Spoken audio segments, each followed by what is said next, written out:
How's it going, everyone? Happy new comic book day. Nick from Comic Culture here. We're going to check out the comic book haul, see what books I picked up this week. It was a doozy of a week, guys. Stick around.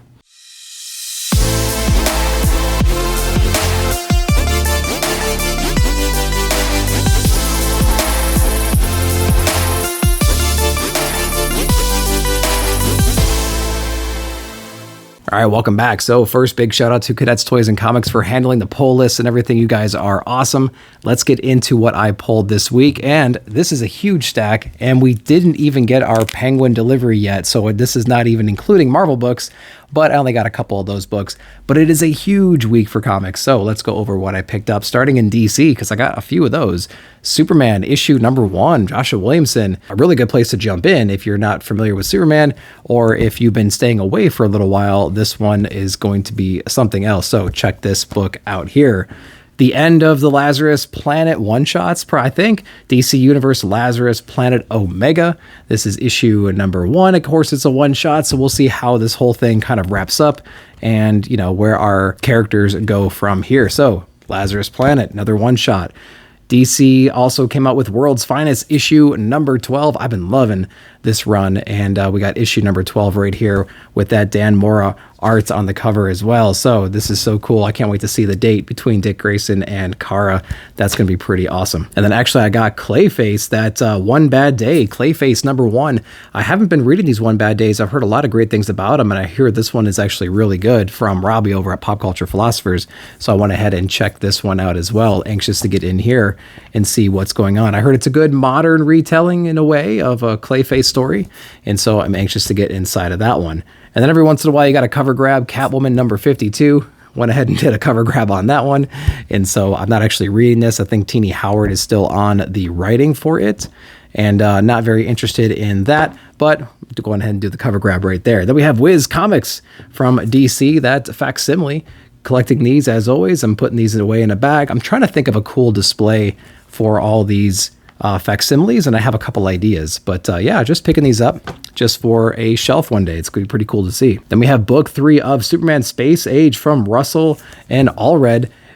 This is a really, really remarkable book. I'm super excited for this one. And we have book #3 finally out.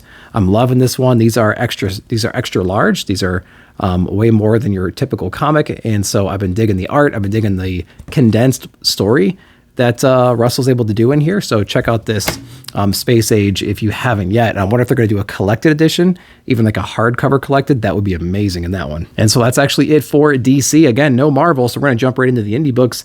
We have Local Man. So we have Seeley and Felice on this one. Local Man, kind of like this old Image style superhero issue, focusing on this one guy. And we even get a little backstory on that hero team right here as well. So when you're done reading your book, you can flip it over and get that like action Image style story right here in the back. So check out Local Man issue #1. And then I'm so excited. We have Saga coming back again. We have Saga #62. I went ahead and put it in a bag and board already just because this cover is one of the best covers ever, man. The coloring on this is absolutely insane. So I went ahead and just grabbed one of the bags and boards and threw it in there. It is remarkable looking. I love it. I don't even want to read it. It's in such good condition. I don't want to mess it up because I'm so particular about my Saga issues. Then we have Lovesick issue #5. Again, this is going to be the origin of Domino, I believe. And so we're going to be getting into this one. And it's like a Red Room kind of a story. So if you're into the Red Room scene, you like those kind of comics, then you can check out Lovesick. We have issue #5 right there. Then from Jason Aaron, we have Once Upon a Time at the End of the World. This is issue #4, another really good book. Looking forward to getting into this one. And that's been a really solid read so far. Speaking of solid reads, one of the best books out there right now are coming up next in Image. We have Junkyard Joe issue #5. Can't say enough about this book. You got to be reading this if you're not in on it. Check out Geiger going into this book, and then you can check out Junkyard Joe. This has been one of the best books I've read ever so far. Along that same vein, we have Ice Cream Man issue #4 from W. Maxwell Prince. Another great issue of Ice Cream Man, I'm sure. This is one of the best runs out there. I think it's got a really good way of viewing like the human condition, and so I really recommend picking up this book if you want a little bit different, a different thing out of your comic books. You know, if you don't want your superhero stuff, you want more of like a introspective look on the human condition, check out Ice Cream Man, but be warned, it's not for the faint of heart. Then we have Kelly Thompson over on Black Cloak, issue number 2. I loved issue number 1. It was a double-sized issue, if I'm not mistaken, so I can't wait to get back into this universe. The art style threw me off at first, but I quickly grew into it, and the story has a lot to offer as well. So Black Cloak, issue number 2. I'm glad that's finally out as well. One book I'm kind of on the backlog with right now is Damn Them All from Cy Spurrier. We got issue number 5. I think I read issue number 2. I have 3 and 4, I believe. I haven't read those yet. I got to get caught up, if at all. But I have issue number 5, just kind of putting it on the back stack for right now. Boom Studios, we have Mighty Morphin Power Rangers and TMNT Volume 2, issue number 3. That's a mouthful right there. Loved issue number 2. I loved issue number 1. Looking forward to this one. We got Dan Mora on the art, which is super strong inside this book. Really excited for this one. Number 2 ended in a really exciting spot. Looking forward to issue number 3. Then we have James Tynion IV on Something's Killing the Children, issue number 29. Again, left off in a really good, interesting spot for number 28. And so we have 29 now. Erica Slaughter's in a way right now, and she's got someone after her. And we had that initial confrontation inside of the last issue. We have 29 out now. We'll see what's going on there. Then we have from Disney, we have Darkwing Duck from Dynamite Comics, issue number 2. Man, I'm telling you, if you liked the show growing up, if you watch this cartoon, you're going to love this. It's just like watching an episode of the cartoon. Issue number 1 was so fun, and they captured all that nostalgic vibe and that feel from the show. They got all the personalities right. The voices feel right. So check out issue number 1 if you haven't. Issue number 2 is out now. I'm wondering if they're going to be building on each other, or if you can kind of read these just as like one-offs, like what kind of one-shot issues.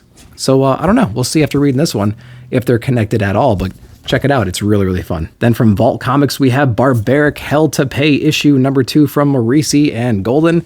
This is a great book as well. We have a lot of great books this week.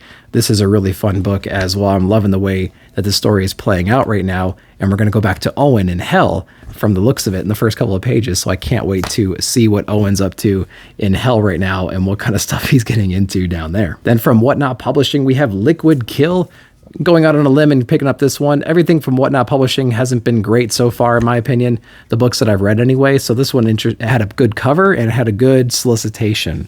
So we'll see what's going on in there. The interior art looks cool. Dialogue looks pretty lacking. So we're going to see what kind of story they can tell in here in Liquid Kill. We got issue number 1. Another book I'm putting on the backlog right now is Frank Miller's Ronin. This is book number 2. So I'm just kind of stacking these for right now. I have the first volume at home as well, some of the original prints. It looks gorgeous, of course, but I need to sit down and read the volume 1. And then I can jump into these maybe when it's finished, but I'm just stacking these for now. Then from Dark Horse Comics, we have Star Wars The High Republic Adventures.